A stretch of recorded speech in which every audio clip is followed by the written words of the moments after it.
Hello বন্ধুরা, আমার চ্যানেলে সবাইকে স্বাগতম। আজকে আমি যে ক্লাসটা নিতে চাচ্ছি সেটা হচ্ছে পার্টস অফ স্পিচ। তার কোনটা? নাউন। ঠিক আছে। আচ্ছা, আসি প্রথম। পার্টস অফ স্পিচ কাকে বলা হয়? স্পিচ, স্পিচ মানে হচ্ছে উক্তি। যদি আমি বলি আই গো টু স্কুল, তাই না? আই গো টু স্কুল মানে আমরা যেটাই বলি সেটা একটা উক্তি। এইখানে আমি, স্কুল, এই যে যে শব্দগুলো প্রত্যেকটাকে এক একটি কি বলা হয়? পার্টস অফ স্পিচ, মানে একটা উক্তির অংশ, তাই না? এখানে স্কুল একটা অংশ, টু একটা অংশ, গো একটা অংশ, আই একটা অংশ। প্রত্যেকটা ওয়ার্ডটাকে একটা করে কি বলা হয়? পার্টস অফ স্পিচ বলা হয়। ঠিক আছে। আচ্ছা, এখন এই পার্টস অফ স্পিচ হচ্ছে 8 প্রকার। তার একটা হচ্ছে নাউন। পার্টস অফ স্পিচ কয় প্রকার?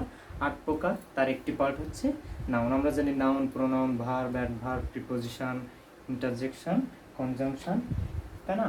এই যে যে অ্যাডজেক্টিভ আছে এইগুলো হচ্ছে আমাদের 8 প্রকার। তার একটা পার্ট হচ্ছে কি? নাউন। আজকে আমি যে ক্লাসটা নিতে চাচ্ছি সেটা হচ্ছে নাউনের উপর।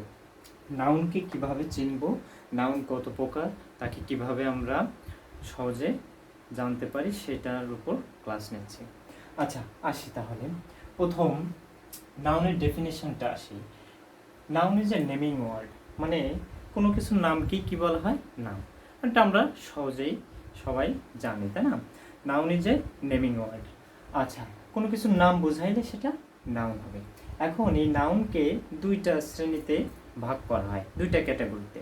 একটা হচ্ছে গণনার ভিত্তিতে আর একটা হচ্ছে অবস্থার ভিত্তিতে। আমি আজকে অবস্থার ভিত্তিতে যে নাউনগুলো আছে সেগুলোর ক্লাস নিতে চাচ্ছি, আর গণনার ভিত্তিতে যেটা সেটা পরবর্তী ক্লাসে পড়ানো হবে। ঠিক আছে। আজকে আসি তাহলে আমরা অবস্থার ভিত্তিতে নাউন। দেখতে পাচ্ছি নাউনকে দুইটি দিক থেকে ভাগ করা যায়, গণনার ভিত্তিতে এবং অবস্থার ভিত্তিতে। আমি আজকে কোনটা শেখাতে চাচ্ছি? যে অবস্থার ভিত্তিতে নাউন। আচ্ছা, অবস্থার ভিত্তিতে নাউনকে আমি দেখতে পাচ্ছি এখানে আমরা কয়টা ভাগে ভাগ করা হয়েছে? দুইটা ভাগে। একটা হচ্ছে অ্যাবস্ট্রাক্ট নাউন আর একটা হচ্ছে কনক্রিট। অ্যাবস্ট্রাক্ট নাউনটা এখানে লিখছি গুণবাচক বিশেষণ, এবং কনক্রিটে লিখছি পঞ্চ ইন্দ্রিয় গ্রাহ্য কোনো ব্যক্তি বস্তুর যদি নাম বোঝায়। আর এখানে পঞ্চ ইন্দ্রিয় সাধারণত কোনটা আমরা জানি? চোখ, কান, নাক, মুখ, তারপরে হচ্ছে ত্বক, তাই না? এই পাঁচটাকে বলা হয় পঞ্চ ইন্দ্রিয়, তাই না? এইগুলো দ্বারা উপলব্ধি করা যাবে যেগুলো, সেটাই হবে কি? নাউন। কনক্রিট। ওকে, তাহলে নাউনকে কয় ভাগে ভাগ করা যাচ্ছে? প্রথম দুই ভাগে, অ্যাবস্ট্রাক্ট এবং কনক্রিট। অ্যাবস্ট্রাক্টটা হচ্ছে কি? গুণবাচক, সাধারণ কোনো গুণ বোঝাইলে সেটা কি হবে? অ্যাবস্ট্রাক্ট নাউন হবে। আর পঞ্চ ইন্দ্রিয়ের দ্বারা যেগুলো অনুভব করা যাবে সেইগুলোকে বলা হবে কি?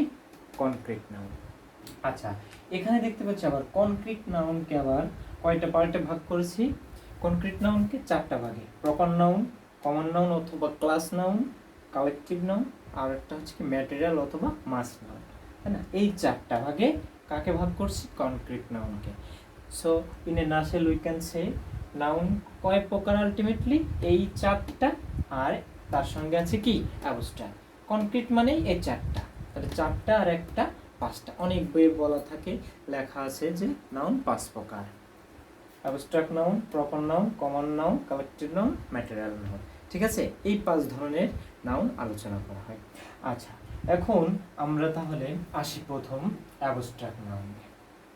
অ্যাবস্ট্রাক্ট নাউনটা বলা হয়েছে কি? গুণবাচক বিশেষ্য। কোনো ব্যক্তি বস্তুর যদি গুণ বোঝায়, গুণ, তাই না? সেটা হবে কি? Abstract noun. এখানে আরও একটা জিনিস আছে যে যে পঞ্চ ইন্দ্রিয়ের দ্বারা গ্রাহ্য নয়, এই অ্যাবস্ট্রাক্ট নাউনটা কি? পঞ্চ ইন্দ্রিয়ের দ্বারা গ্রাহ্য নয়। তার মানে কি? পঞ্চ ইন্দ্রিয় দ্বারা উপলব্ধি করা যায় না। যেমন আমি যদি বলি honesty, honesty is the best policy, best policy, তাই না? Honesty is the best policy, সততা একটি কি? মহৎ গুণ, তাই না? এখানে সততা, অনেস্টি, অনেস্টি কি আসলে দেখা যায়? কান দিয়ে শোনা যায়? নাক দিয়ে কি বোঝা যায়? না। তাহলে কোনোটা দিয়েই আসলে অনেস্টিটাকে কি করা যায় না? উপলব্ধি করা যায় না, তাই না? Honesty is not realised by us. ঠিক আছে। সো তাহলে অনেস্টিটা কি? পঞ্চ ইন্দ্রিয়ের দ্বারা গ্রাহ্য বা উপলব্ধি করা যাচ্ছে না। এই কারণে তাহলে অনেস্টিটা কি হবে আমাদের অ্যাবস্ট্রাক্ট নাউন, কোনো গুণ বোঝাইছে, একটা ব্যক্তির গুণ বোঝানো হয়েছে অনেস্টি দ্বারা, তাই না? তারপরে যদি বলি ট্রুথফুলনেস, সত্যবাদিতা, তাই না? তাহলে এই যে ট্রুথফুলনেস, অনেস্টি, এইগুলো হচ্ছে কি হবে আমাদের অ্যাবস্ট্রাক্ট নাউন। তাহলে আসি আমরা অ্যাবস্ট্রাক্ট নাউন কাকে বলে? যে নাউনগুলো পঞ্চইন্দ্রিয়ের দ্বারা উপলব্ধি করা যায় না তাকে বলা হবে কি অ্যাবস্ট্রাক্ট নাউন। নাউন মানেই কোনো নাম। আচ্ছা, এটা গেল আমাদের তাহলে অ্যাবস্ট্রাক্ট নাউন। এইবার আসি কনক্রিট নাউন। কনক্রিট নাউনকে কয় ভাগে ভাগ করছি? এই 4টা ভাগে। আমরা একসঙ্গে প্রপার এবং কমন অথবা ক্লাস নাউনকে শিখতে যাচ্ছি, একসঙ্গে শিখবো আমরা। ওকে, আসি তাহলে, খুব সহজেই শিখবো। দেখবেন আজকের পর আপনারা সবাই কোনটা কোন নাউন এটা আইডেন্টিফাই করতে পারবেন খুবই সহজে, ঠিক আছে?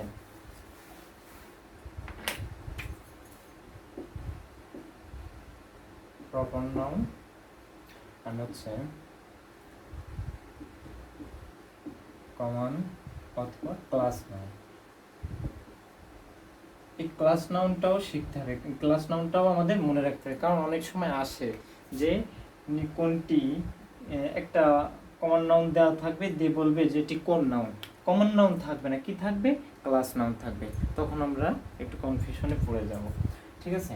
আচ্ছা, প্রপার নাউন আর কমন নাউন একসঙ্গে শিখব। প্রপার নাউন হচ্ছে ব্যক্তিবাচক বিশেষ্য। এখানে আমরা যদি কোনো ব্যক্তি বস্তু যদি নির্দিষ্ট কোনো নাম বোঝায়, এটা কি বোঝাবে তাহলে? নির্দিষ্ট যদি কোনো নাম বোঝায় সেটা কি হবে? প্রপার নাউন হবে। আর কমন নাউন হচ্ছে নির্দিষ্ট কোনো কিছুকে না বুঝে সাধারণ কোনো নাম যদি বোঝায়, এটা হচ্ছে তাহলে কি সাধারণ কোনো নাম, সাধারণ নাম। আর এটা কি হবে? নির্দিষ্ট কোনো নামকে বোঝাবে, নির্দিষ্ট কোনো নাম বোঝাইলে সেটা প্রপার নাউন, আর কমন নাউন হবে সাধারণ নাম। আসি সহজে, দেখবেন খুব সহজে আপনারা আজকের পর থেকে কেউই এই কমন নাউন প্রপার নাউন ভুলবেন না, সবাই অনেক ভালোভাবে বুঝতে পারবেন। আচ্ছা, আমি যদি লিখি এখন রোজ, একটু আলাদা কালি দিয়ে লিখি, সাপোজ রোজ। রোজ মানে হচ্ছে ফুল। মনে রাখবেন রোজ কি নাউন হবে? অবভিয়াসলি প্রপার নাউন, তাই না? রোজ তুমি কিসের নাম? প্রশ্ন করবেন এভাবে, রোজ তুমি কিসের নাম? রোজ তুমি কিসের নাম? রোজটা কিসের নাম? ফুলের নাম, ফ্লাওয়ার। তাহলে মনে রাখতে হবে যে রোজটা কি একটা নির্দিষ্ট একটা বস্তুর নাম, সেটা কি রোজ, এটা প্রপার নাম। এবং এ কার নাম? ফ্লাওয়ারের নাম, ফুলের নাম। তাহলে ফুলটা কি সাধারণ নাম, রোজের সাধারণ নাম হচ্ছে ফ্লাওয়ার।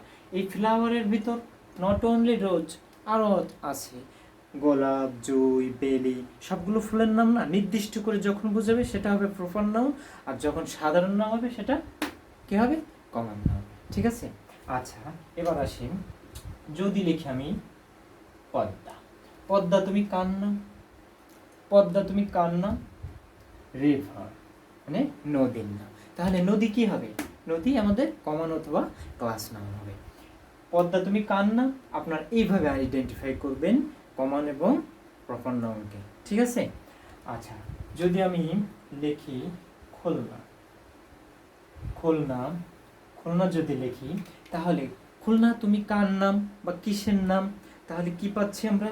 খুলনা হতে পারে কোনো সিটির নাম, শহরের নাম হতে পারে, তাহলে সিটি কি হবে? কমন নাম হবে। খুলনা একটা ডিস্ট্রিক্ট,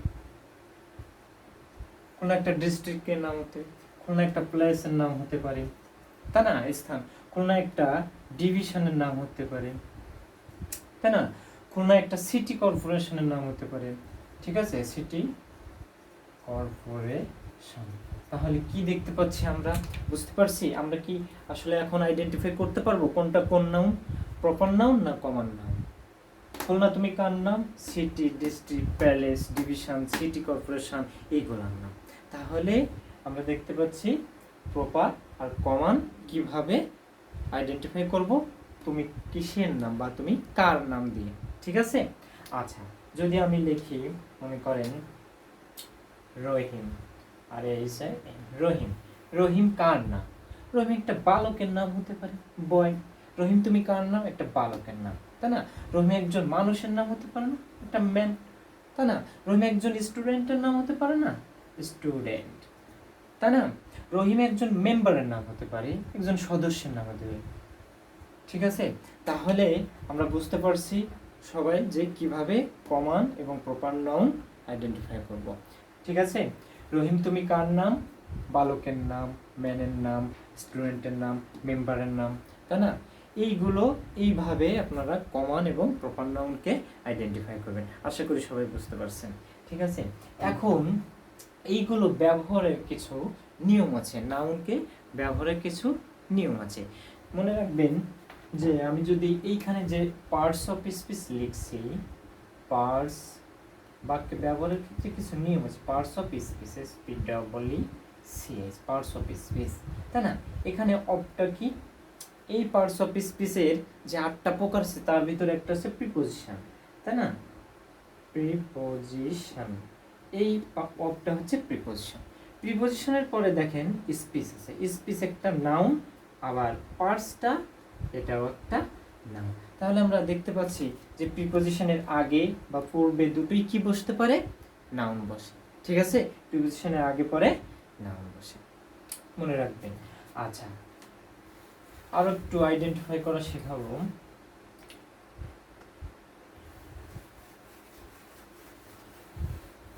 প্রপার নাউন শিখলাম। এখন এই যে কমন নাউনটা, এটা বাক্যে ব্যবহারের কিছু নিয়ম আছে, সেটা দেখাবো।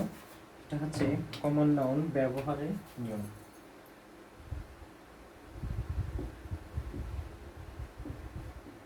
এর ব্যবহার, কমন নাউনের ব্যবহার। ঠিক আছে, আচ্ছা, কমন নাউনের ব্যবহার দেখেন, একটা জিনিস মাথায় রাখবেন কমন নাউন ব্যবহারের ক্ষেত্রে। একটা জিনিস হচ্ছে কি মনে রাখবেন, যে বাক্যে কমন নাউন কে, বাক্যে কমন নাউন ব্যবহৃত হলে তার পূর্বে ডিটারমাইনার, তার পূর্বে কি বসে? ডিটারমিনার বসে, অথবা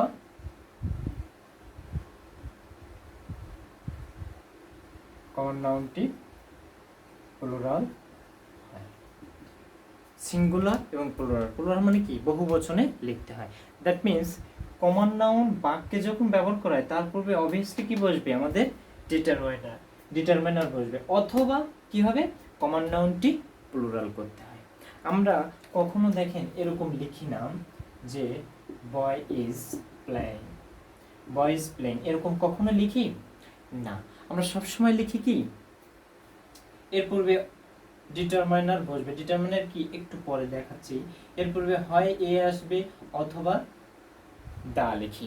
ঠিক আছে, দা লিখি, দা বয় অথবা এ বয় ইজ প্লেইং। কখনো লিখি না বয় ইজ প্লেইং, বাট আমরা এটা কিন্তু লিখি যে বয়েজ আর প্লেইং। এটা কিন্তু লিখি, আমরা এটা সচরাচর দেখি, বয়েজ আর প্লেইং। এইটা কিন্তু প্লুরাল ফর্ম, আর এটা সিঙ্গুলার, এবং এটা কি noun? Common noun. So common noun ব্যবহার করতে হলে তার পূর্বে অবভিয়াসলি কি বসবে? ডিটারমাইনার বসবে।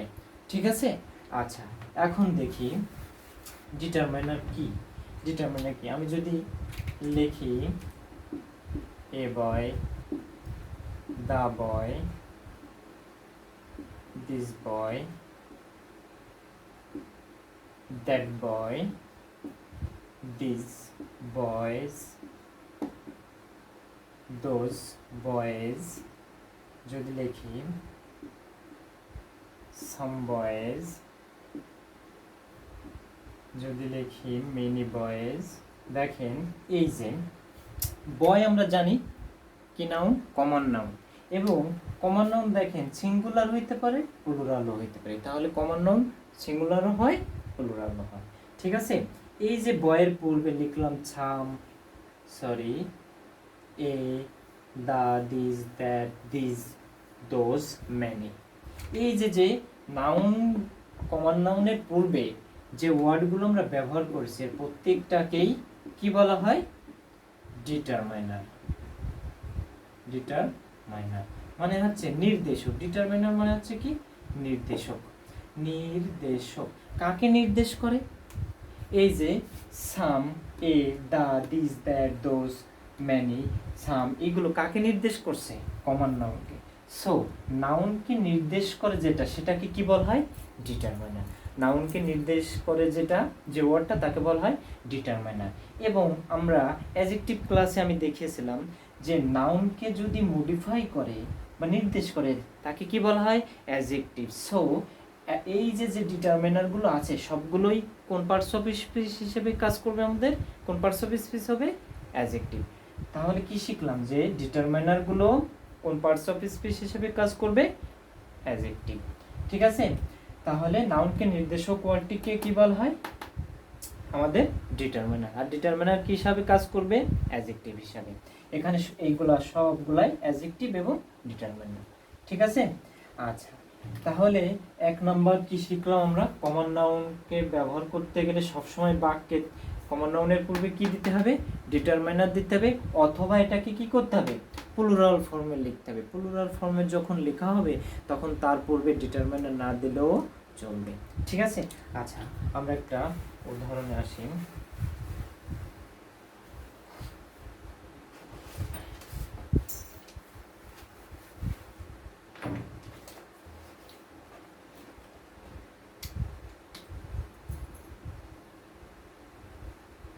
Many boys come to school. Many boys come to school. দেখেন এই জায়গায় এই যে বয়েজ কোন নাউন? কমন নাউন, তাই না? বয়েজ হচ্ছে কমন নাউন। এর পূর্বে দেখেন কি দিছি? মেনি দিছি।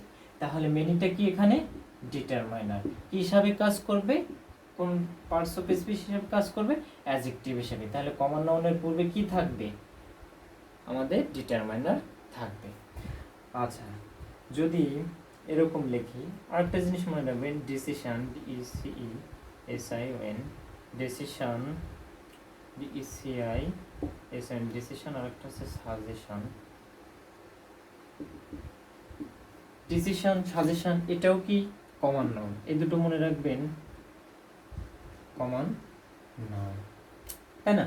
ডিসিশন, সাজেশন এটা কমন নাউন। যদি আমি লিখি যে যদি লিখি we have taken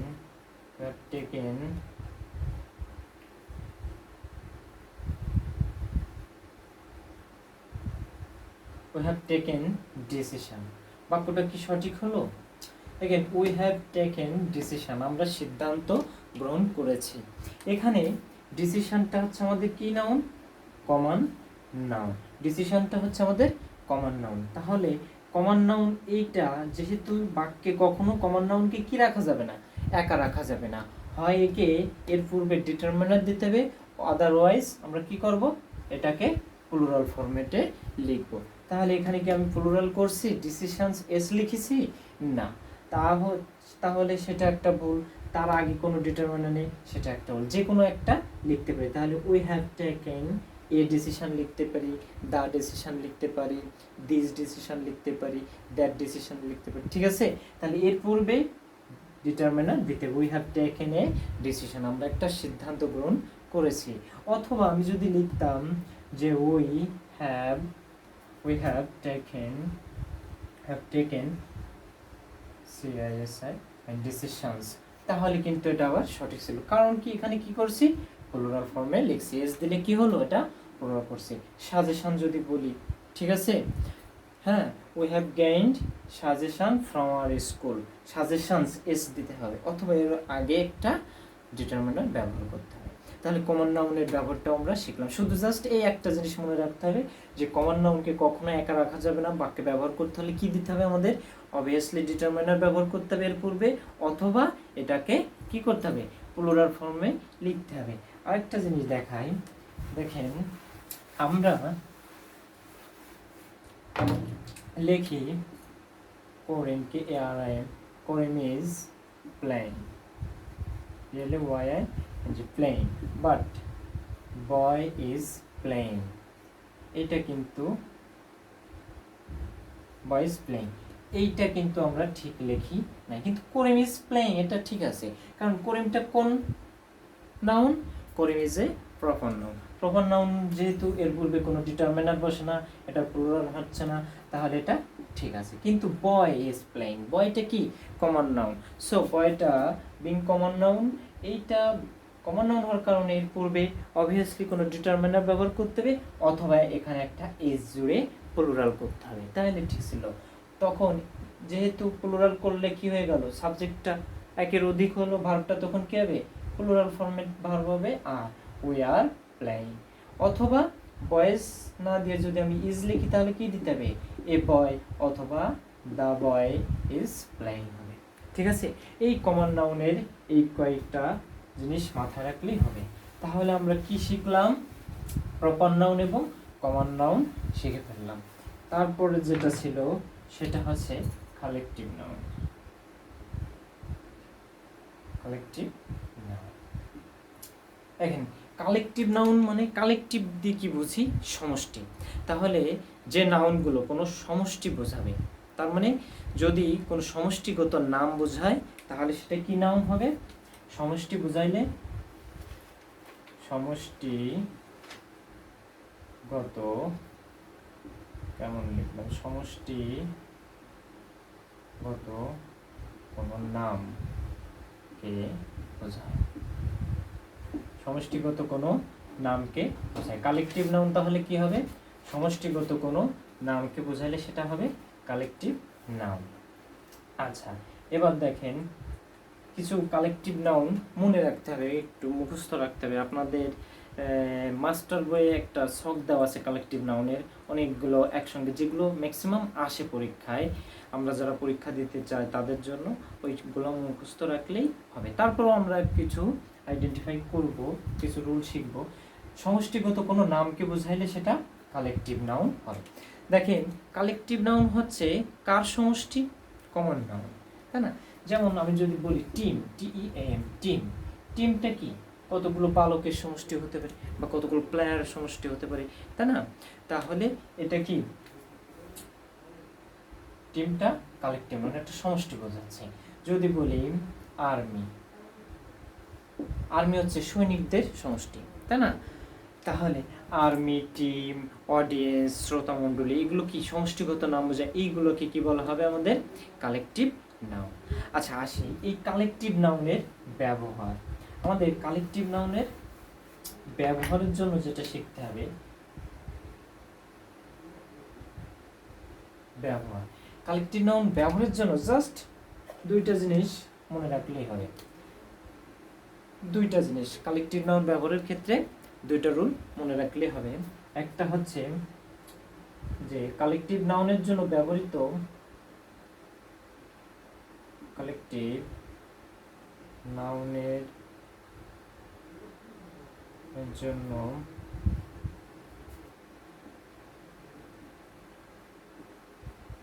ভার্বটি, কালেকটিভ নাউনের জন্য ব্যবহৃত ভার্বটি সিঙ্গুলার হয়। ভার্বটি কি হয়? সিঙ্গুলার হয়। দুই নাম্বার মনে রাখবেন যে এদের ক্ষেত্রে প্রোনাউনটা প্রোনাউন ইটস হয়। প্রোনাউন কি? নাউনের পরিবর্তে যেটা ব্যবহার করা হবে সেটা হবে প্রোনাউন। আর বলছি ভার্বটা কি হয়? সিঙ্গুলার হয়। সিঙ্গুলার ভার্ব বলতে যেটা বোঝায়, সাবজেক্ট যখন সিঙ্গুলার হয় সেই ক্ষেত্রে আমরা যে ভার্বগুলো ব্যবহার করি সেগুলোই হবে সিঙ্গুলার ভার্ব। ঠিক আছে, তাহলে কালেকটিভ নাউন সমষ্টি হইলেও এর ফাংশনটা কেমন হবে? সিঙ্গুলার হিসেবে। ঠিক আছে, আচ্ছা আমরা এক্সাম্পলে আসি। আচ্ছা এক্সাম্পলে আমি যদি বলি যে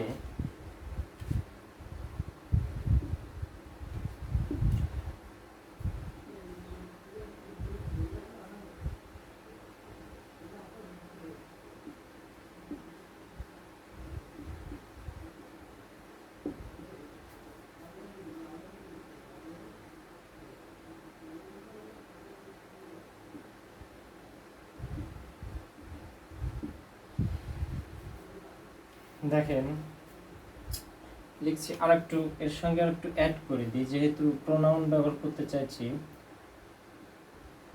অ্যাকর্ডিং টু,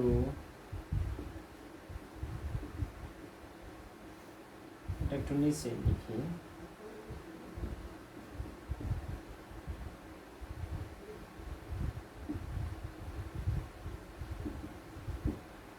দেখেন দ্য জুরি, জুরি মানে হচ্ছে বিচারক মণ্ডলী, যারা বিচার করে তাদের বলা হচ্ছে কি বিচারক মণ্ডলী।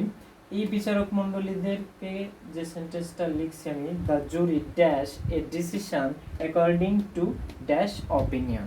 এখানে আমি অপশানগুলো দিয়ে রাখছি, একটা হচ্ছে টেক আর একটা হচ্ছে টেক্স। এখানে হচ্ছে প্রোনাউনটা কি দিছি, দেয়ার অথবা ইটস, কোনটা হবে। দেখেন এখানে আর একটা মজার জিনিস পাওয়া গেছে, সেটা হচ্ছে ডিসিশন। ডিসিশনটা কি ছিল আমাদের, নাউন, অবভিয়াসলি কি নাউন, কমন নাউন ছিল, তাই না। ডিসিশনটা কি কমন নাউন বলছিলাম। কমন নাউন যেহেতু তার পূর্বে কি ব্যবহার করতে হবে, ডিটারমিনার দিছি, অথবা এ যদি না দিতাম, এ না দিলে আমি কি লিখতাম এখানে, এ না দিলে ডিসিশনস, এস প্লুরাল করতে হতো।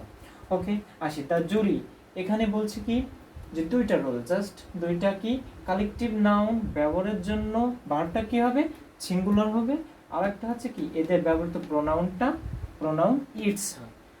তাহলে আসি, জুরি হচ্ছে বিচারক মণ্ডলী, এটা অবভিয়াসলি কি noun, collective noun, collective noun সমষ্টিগত বোঝাচ্ছে, তাই না। এখন এই কালেকটিভ নাউনের ভার্বটা কি হবে, সিঙ্গুলার। এখানে টেক আছে, টেক্স আছে, তাহলে সিঙ্গুলার আমরা কিভাবে আইডেন্টিফাই করব। দেখেন সিঙ্গুলার ভার্বটা হবে কোনগুলো, যে ভার্বগুলো আমরা সাবজেক্ট সিঙ্গুলার হলে ব্যবহার করি। Suppose they take or I take, কোনটা হবে দেখেন তো, দে টেক এখানে এস হবে না, সাবজেক্ট কিন্তু এখানে প্লুরাল, তারপরে কি ব্যবহার করেছি, টেক, সিঙ্গুলার। আচ্ছা আরেকটা জিনিস আমি একটু ভুল বলে ফেলছি, সেটা সাবজেক্টটা সিঙ্গুলার হইলেই যে সবসময় এই সিঙ্গুলার ভার্ব এইটা হবে তা কিন্তু না। যেমন যদি বলি হি টেক্স, টিএস টেক্স, এইখানে কিন্তু এইটা দেখেন সাবজেক্ট কি আছে, সিঙ্গুলার আছে। আই শুধুমাত্র ফার্স্ট পারসনের ক্ষেত্রে আমরা সিঙ্গুলার ভার্ব আর প্লুরাল ভার্ব একই লিখতে পারি, কিন্তু যখন থার্ড পারসন সিঙ্গুলার হয় তখন ভার্বের শেষে কি লিখি, এস লিখি, সেইগুলোই হবে সিঙ্গুলার ভার্ব। এখন মনে রাখবেন আপনারা একটু এখানে যে কালেকটিভ নাউনের ক্ষেত্রে ভার্বটি সিঙ্গুলার হয়, অর্থাৎ একটু লিখে রাখবেন, অর্থাৎ এস অথবা ইএস বসে, এস অথবা ইএস বসে কোথায়, ভার্বের শেষে এস অথবা ইএস লিখতে হবে। দ্যাট মিন্স এখানে দেখেন দ্য জুরি টেক অথবা টেক্স আছে, কোনটা নেব তাহলে আমরা, obviously takes, singular, third person singular হইলে যে ভার্বগুলো ব্যবহার করি সেইগুলোই হবে আমাদের সিঙ্গুলার ভার্ব। এখানে এইটা বলতে হবে, the jury takes a decision according to, এখানে প্রোনাউনটা কি হবে, দেয়ার নাকি ইটস, আমরা শিখছিলাম প্রোনাউন কি হবে, ইটস হবে, তাহলে এটা হবে ইটস অপিনিয়ন। ঠিক আছে, তাহলে কি শিখলাম, কালেকটিভ নাউন হচ্ছে কোনো সমষ্টিগত নাম, আর এদের ক্ষেত্রে ভার্বটি কি হবে, সিঙ্গুলার ভার্ব হবে। সিঙ্গুলার ভার্ব মিন্স ভার্বের শেষে মনে রাখবেন সহজ কথায় এস অথবা ইস থাকতে হবে। তার মানে সাবজেক্ট থার্ড পারসন হইলে আমরা ভার্বের শেষে কি ব্যবহার করি, এস অথবা ইএস ব্যবহার করি, সেই সিঙ্গুলার ভার্ব সাবজেক্টের ক্ষেত্রে যে ভার্ব হয় সেটাই হচ্ছে আমাদের এইখানে ব্যবহার করতে হবে। তবে ফার্স্ট পারসন কিন্তু না, শুধুমাত্র থার্ড পারসনের ক্ষেত্রেই আমরা থার্ড পারসন সিঙ্গুলার হইলে যে ভার্বগুলো ব্যবহার করি সেটাই হচ্ছে আমাদের সিঙ্গুলার ভার্ব। ঠিক আছে, আচ্ছা আর প্রোনাউনটা কি হবে, ইটস। দুইটা জিনিস, ভার্বটা সিঙ্গুলার হবে, দ্যাট মিন্স ভার্বের শেষে এস অথবা ইএস হবে, আরেকটা কি, প্রোনাউনটা কি হবে, ইটস হবে। আচ্ছা এখন দেখেন এই নিয়মের একটা ব্যতিক্রম নিয়ম আছে, যেটা চাকরির পরীক্ষায় অনেক আসে, সেটা হচ্ছে আমরা শিখছি ভার্বটা সিঙ্গুলার হবে আর প্রোনাউনটা কি হবে, ইটস হবে। এখন এর বিরোধিতা করতে হবে, সেটা হচ্ছে ব্যতিক্রম নিয়ম। ব্যতিক্রম নিয়ম, ব্যতিক্রম নিয়মটা কি হবে, ব্যতিক্রম নিয়ম হচ্ছে ভার্ব প্লুরাল হয়, ভার্ব প্লুরাল হয়, ভার্ব প্লুরাল হয় মানে কি, যে দেখেন সাবজেক্ট প্লুরাল হইলে অথবা সাবজেক্ট ফার্স্ট পারসন হইলে যে ভার্বগুলো ব্যবহার করি, যে ফরম্যাটে লিখি, সেই ভার্বগুলোই হবে আমাদের প্লুরাল ভার্ব। ঠিক আছে? আচ্ছা, যেমন ভার্বটা কি হবে, এক নম্বর হচ্ছে ভার্ব প্লুরাল হবে, আর 2 নম্বর হচ্ছে প্রোনাউন ইটস হবে। কালেকটিভ নাউন মানে সমষ্টিগত নাম। এখন যদি সমষ্টি যদি না বোঝায়, তখন তাকে বলা হয় নাউন অফ মাল্টিটিউড। ঠিক আছে? নাউন অফ মাল্টিটিউড কি হবে, যখন সমষ্টি না বোঝায়, তাদের ভিতর যখন এই ইউনিটিটা না থাকে, তখন তাকে কি বলা হবে, নাউন অফ মাল্টিটিউড। একটা সহজ উদাহরণ দিয়ে বোঝাই। মনে করেন এক ঝাঁক পাখি উড়ে যাচ্ছে, তাহলে ঝাঁক ফল, একটা ঝাঁক ফল মানে হচ্ছে ঝাঁক। এই ঝাঁকে যখন আপনি গুলি করবেন, তখন কি ঝাঁক কি থাকে, তখন তারা কি হয়ে যায়, একা বিচ্ছিন্ন হয়ে যায়, প্রত্যেকের থেকে কি হয়ে যায়, বিচ্ছিন্ন হয়ে যায়। তাহলে তাকে বলা হবে কি, নাউন অফ মাল্টিটিউড। এই পরিস্থিতিকে বলা হয় কি, নাউন অফ মাল্টিটিউড। ঠিক আছে? যখন তাদের ভিতর কোনো একতা না থাকে বা মতৈক্য সৃষ্টি হয়। যেমন জুরি মানে হচ্ছে বিচারক মণ্ডলী।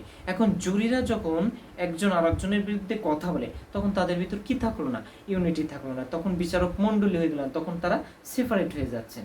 তখন কি হবে, ভার্বটা আবার কি হবে, প্লুরাল হবে। এর উল্টা, ভার্বটা প্লুরাল হবে এবং প্রোনাউনটা কি হবে তখন, সরি ইটস না, ইটস লিখে ফেলছি, প্রোনাউনটা হবে কি, দেয়ার, TICIR, প্রোনাউনটা হবে কি, দেয়ার হবে।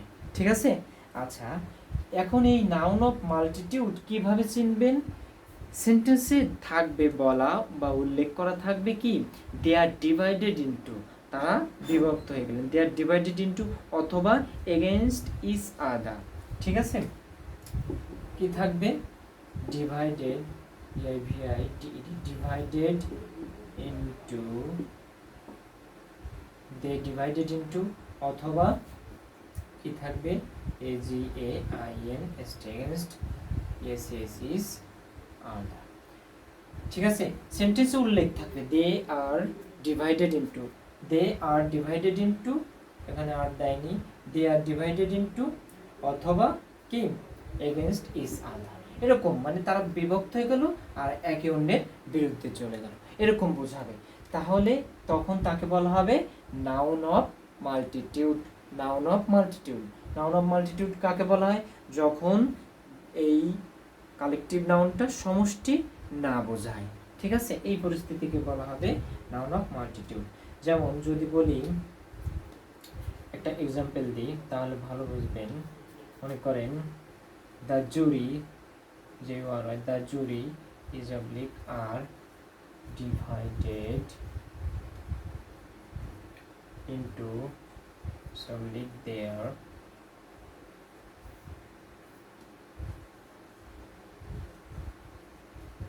দেখেন এখানে উল্লেখ আছে divided into, the jury divided into, তাই না? তার মানে বিচারক মণ্ডলীরা কি হয়ে গেলেন, তাদের মতামতে বিভক্ত হয়ে গেলেন। তখন কি হয়ে গেল এখানে, তাহলে এই জুরি যদিও কালেকটিভ নাউন, আমরা কালেকটিভ নাউনের ব্যবহারে কি শিখছি, ভার্বের শেষে এস অথবা ইয়েস হবে, দ্যাট মিন্স সিঙ্গুলার হবে।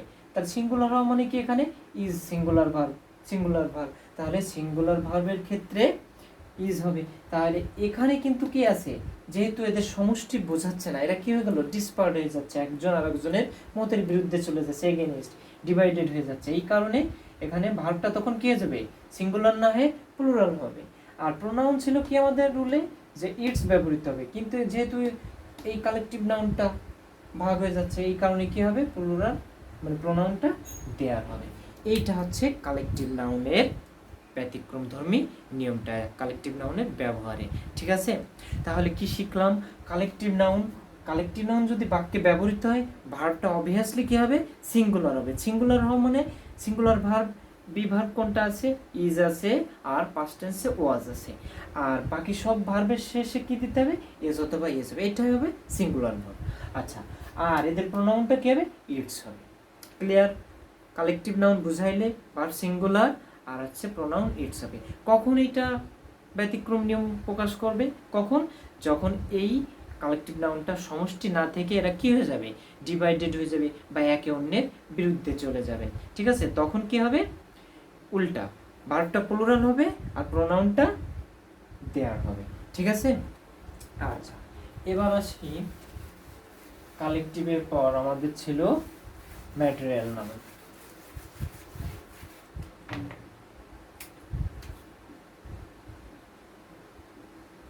ম্যাটেরিয়াল নাউন, ম্যাটেরিয়াল নাউনে জাস্ট দুইটা জিনিস মনে রাখবেন, সেটা হচ্ছে এটি ওজন করা যায়, ওজন করা যায়, আর 2 নম্বর হচ্ছে গণনা করা যায় না। ওজন করা যায় কিন্তু গণনা করা যায় না। যদিও আমরা নাউনকে কয়টা অবস্থার ভিত্তিতে বিভক্ত করেছিলাম?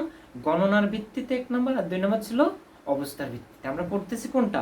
অবস্থার ভিত্তিতে। গণনাটা করা হয়নি।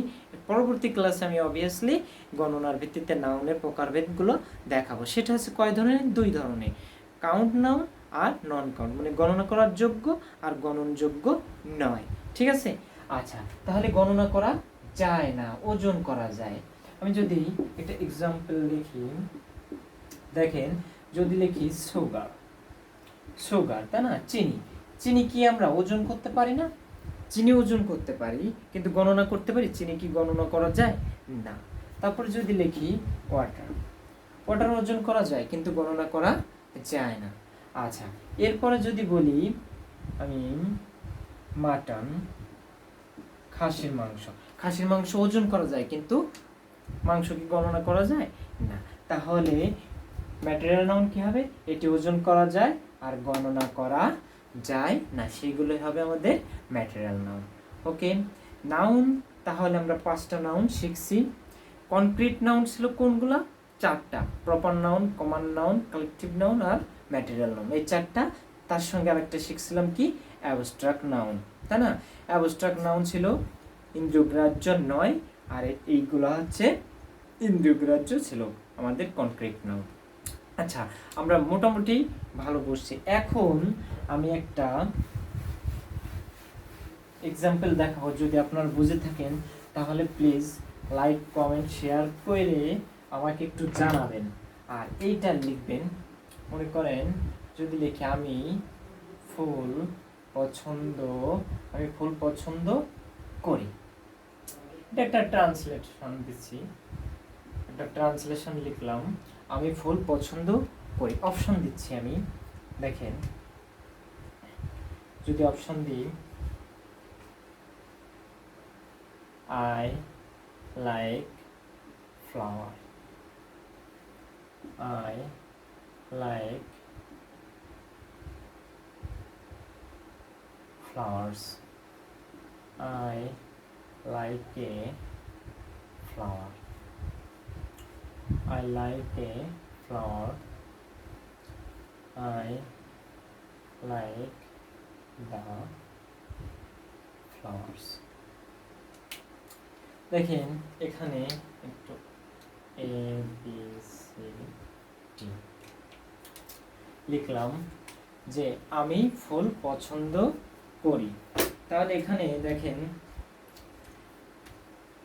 আমি ফুল পছন্দ করি, আপনারা একটু খেয়াল করে দেখবেন যে ফুলটা, ফুলটা কি নাউন? ফুল, ফ্লাওয়ার, ফ্লাওয়ার হচ্ছে কমন নাউন, তাই না? ফ্লাওয়ার হচ্ছে কমন নাউন। তাহলে কমন নাউন যদি হয়, তাহলে কমন নাউনকে কি কখনো একা রাখতে পারবো না? কমন নাউনের পূর্বে অবভিয়াসলি কোনো ডিটারমিনার দিতে হবে অথবা একে প্লুরাল করতে হবে, তাই না? তাহলে প্রথম কথা, এর পূর্বে ডিটারমিনার, ডিটারমিনার আছে, দেখেন কোনটায় আছে? এই যে এটাই, এটাই ডিটারমিনার আছে, এটাও ডিটারমিনার আছে, তাই না? তাহলে বাক্য, সঠিকভাবে বাক্য এই দুইটা ঠিক আছে। আচ্ছা, আর কি ছিল যে আমি যদি ডিটারমিনার ব্যবহার না করি এটা কি হবে? প্লুরাল হবে। দেখেন ডিটারমিনার ব্যবহার করে নেই কিন্তু এটা প্লুরাল আছে, তাহলে এটাও, তাহলে এই বাক্যটা, এই বাক্যটা, এই বাক্যটা কমন নাউন লেখার ক্ষেত্রে 3টা বাক্য সঠিক।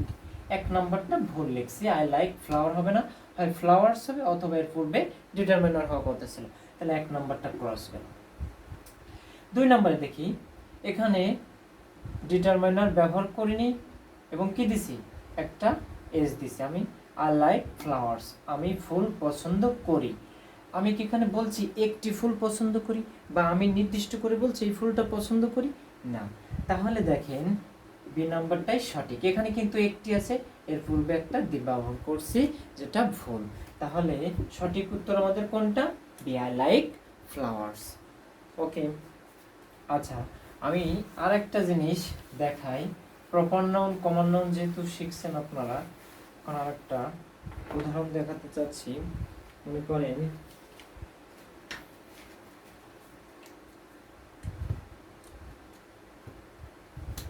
একটা সেন্টেন্স লিখি, many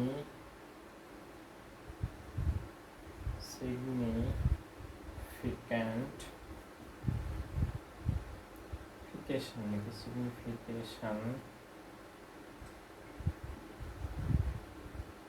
revolutions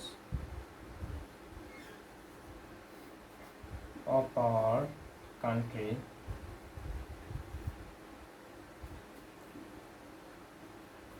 were headed by Dhaka University.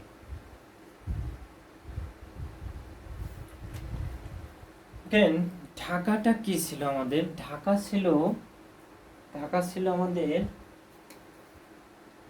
Proper noun, নির্দিষ্ট একটা